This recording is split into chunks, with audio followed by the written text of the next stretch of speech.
There's three things that companies often overlook when it comes to planning a layoff. The first is logistics.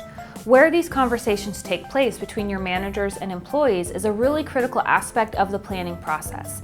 If you have an open floor plan office, you don't want to have these conversations in the middle of that office where everyone can hear, where they can see what's going on. Now that may sound obvious, but I can't tell you how many stories we've heard of that exact thing happening and it not going very smoothly.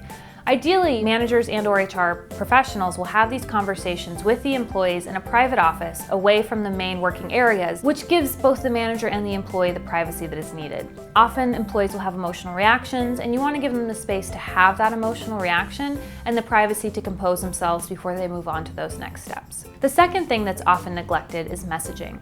How you deliver that message, what the ultimate message is really important, and you want to put a lot of thought and foresight into how you put that message together.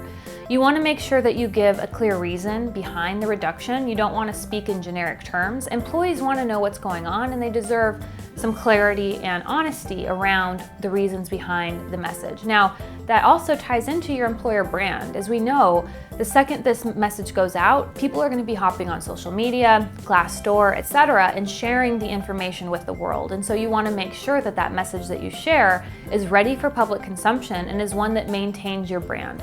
Layoffs happen, it's a business necessity, but how it's handled and the message around it can make the difference between damaging your employer brand and maintaining your employer brand. The third thing that's often overlooked when planning a layoff is providing transition assistance to those employees who are leaving the organization.